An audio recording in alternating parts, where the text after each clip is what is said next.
Dalam hidup tentu kita tidak bisa melupakan jasa perempuan. Banyak orang yang ditelantarkan oleh bapaknya, tapi begitu banyak orang yang bisa besar meskipun tidak punya bapak, tapi bisa menjadi orang sukses karena kasih sayang ibu. Saya bisa jadi ustadz meskipun saya tidak pernah mondok, tapi karena ibu saya. Beliau sekarang usia 85 tahun. Tidak pernah sekolah, punya suami yang pekerjaan tidak jelas, pernah ditinggal merantau bertahun-tahun. Saya melihat ibu saya menjual piringnya untuk menyekolahkan anaknya. Saya melihat ibu saya, dia jual mesin jahitnya yang satu-satu peninggalan dari kakek saya. Saya ingat itu mesin jahit warna hitam, mereknya kupu-kupu. Dijualnya 10.000. Pertama dia hanya pinjam duit 5.000 sama tetangga, lalu tidak bisa dibayarnya. Lalu ibu saya berkata, ambil ini mesinku, kau beli 10.000, tapi yang membelinya hanya mampu membeli 9.000. Piring gelas habis dijual karena bapak saya waktu itu pergi merantau dan tidak punya penghasilan, tapi ibu saya gigih menyekolahkan anaknya.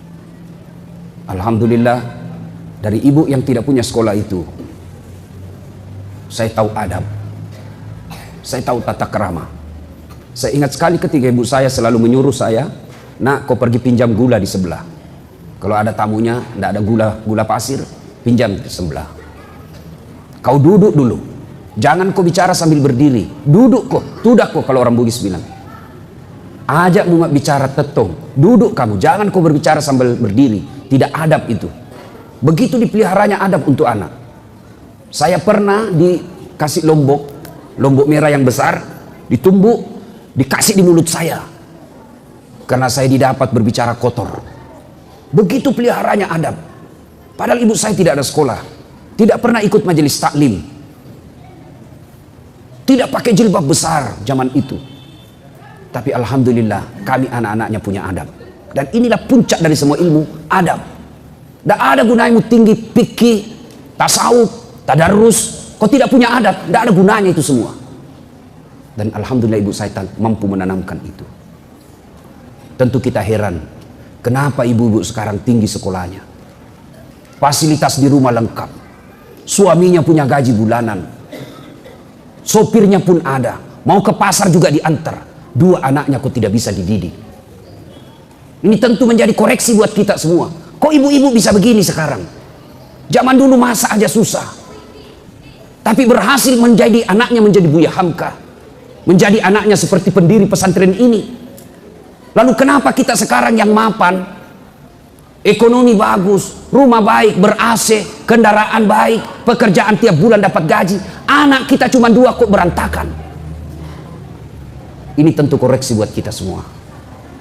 Ibu-ibu yang saya muliakan, dalam Islam perempuan tidak bisa dinafikan perjuangannya. Dalam Islam perempuan tidak bisa dilupakan jasa-jasa besarnya. Ibu-ibu, usia berapa Rasulullah diangkat menjadi Rasul? Berapa? 40. Berarti Siti Khadijah umurnya waktu itu berapa? Berapa?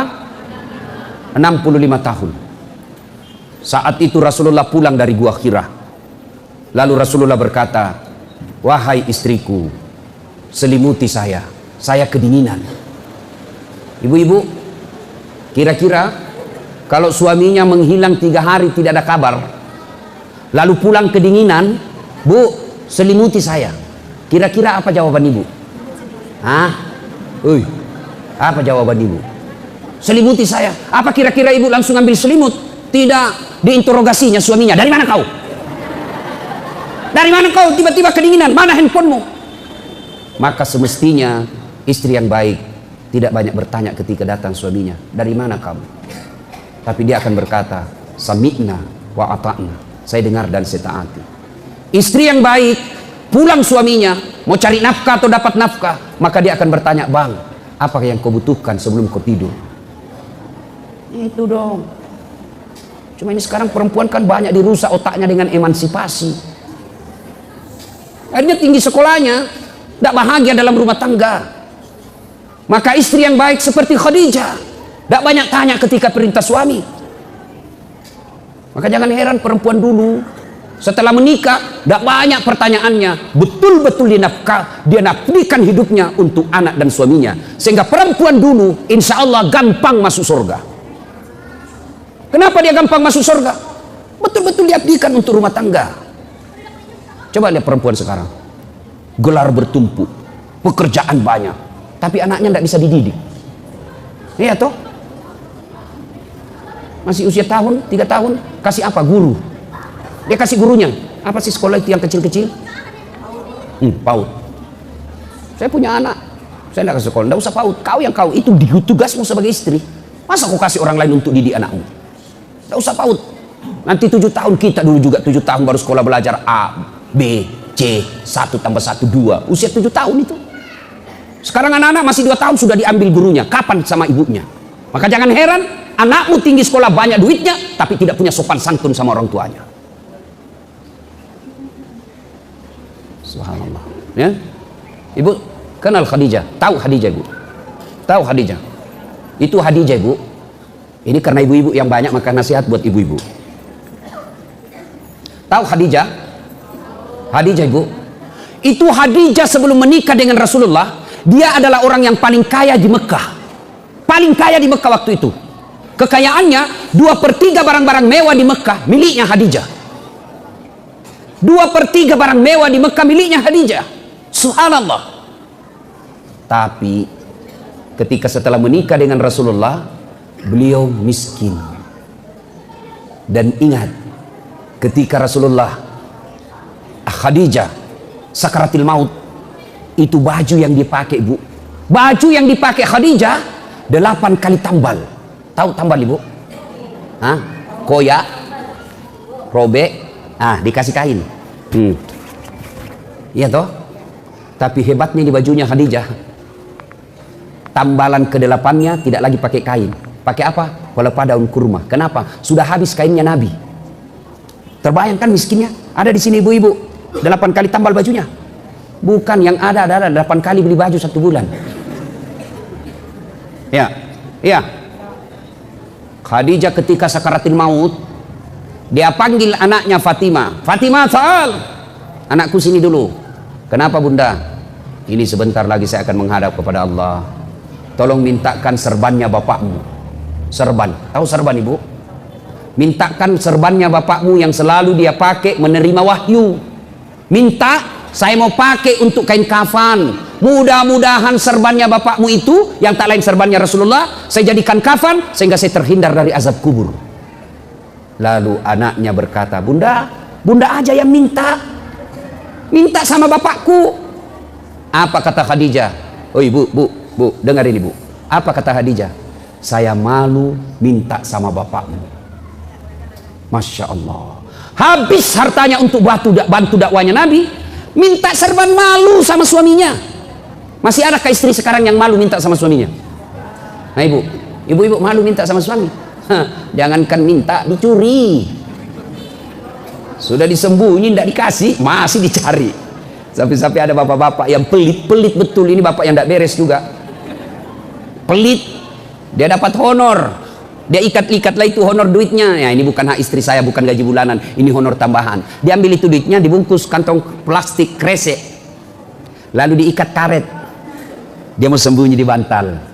Dia dapat istriku. Dia mau sembunyi di bawah kasur, masih didapat, terpaksa dibawa karpet.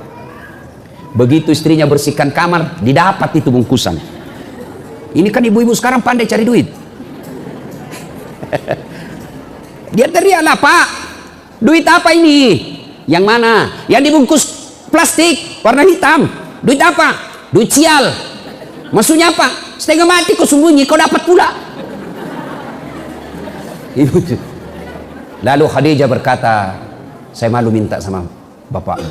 Didengar oleh Rasulullah. Didengar oleh Rasulullah. Datang Rasulullah kepada Nabi, kepada istrinya.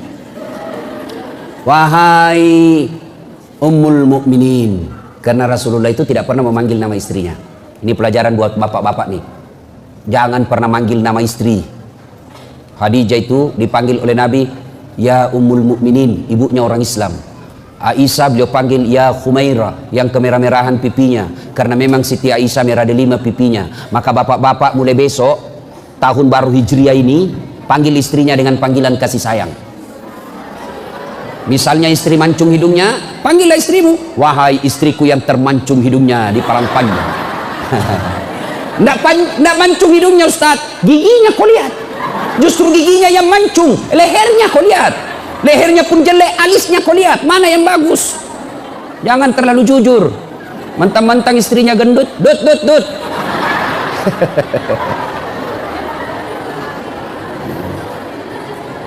Datang Nabi, wahai ibunya orang Islam, habis hartamu untuk bantu saya dakwah. Ketika Nabi diboikot 3 tahun, diboikot saat awal-awal Islam dakwah, itu kan diboikot itu Bani Hashim. Tidak boleh bertransaksi dengan Bani Hashim, tidak boleh bekerja sama dengan Bani Hashim.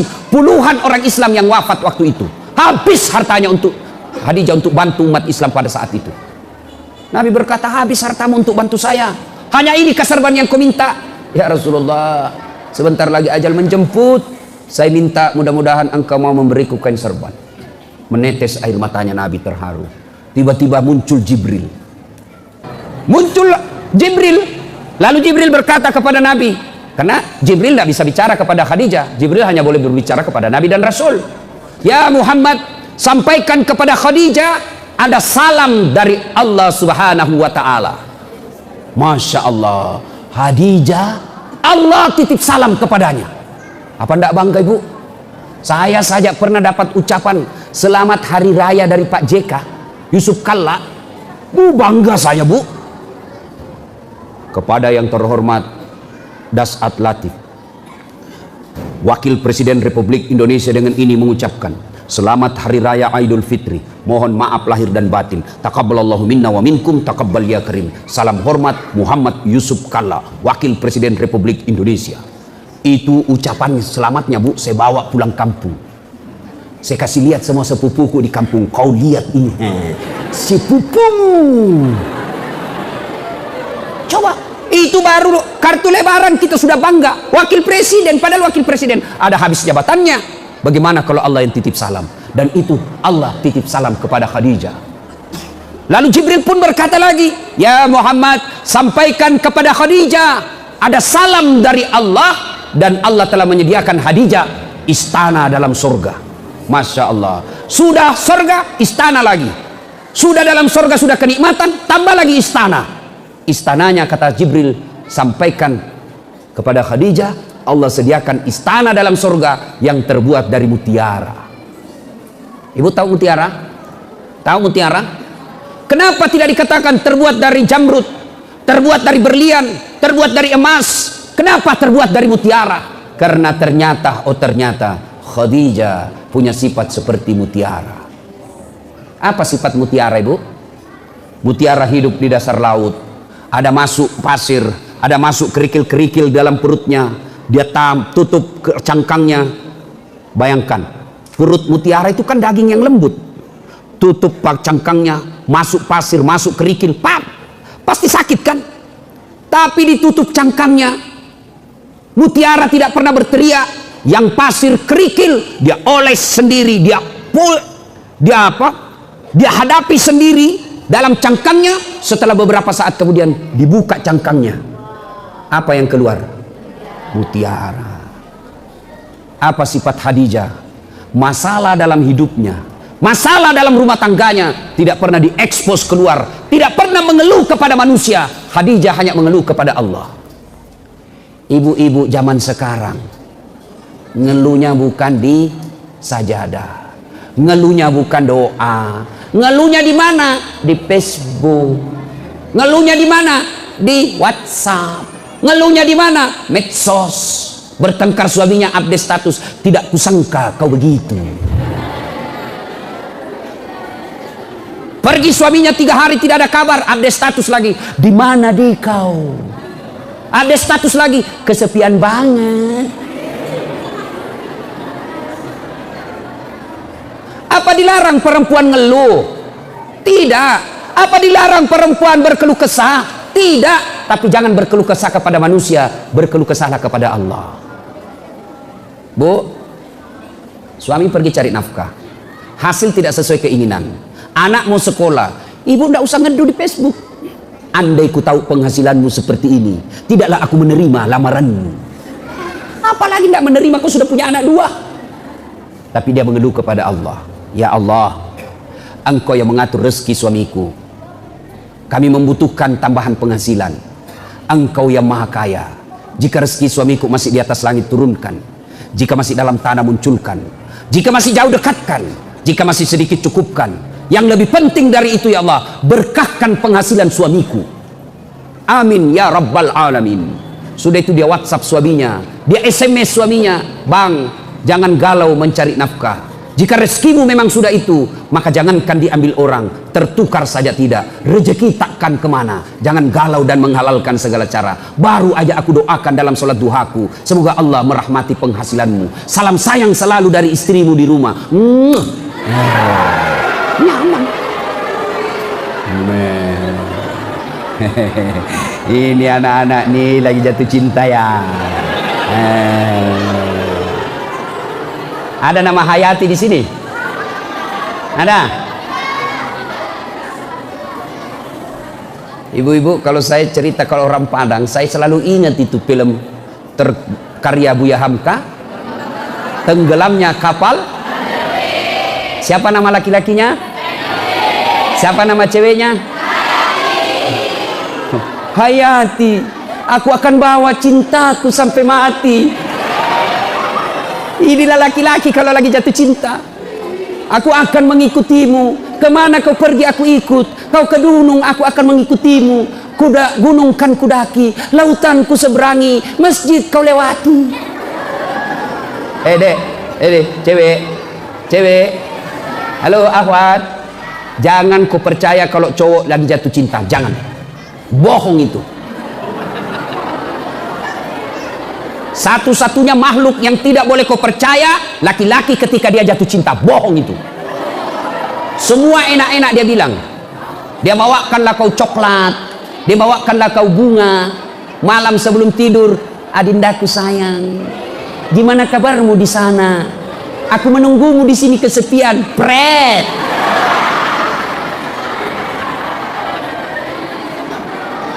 Nah, Bu Khadijah, ibu-ibu, tahun baru Hijriah ini jadilah Khadijah.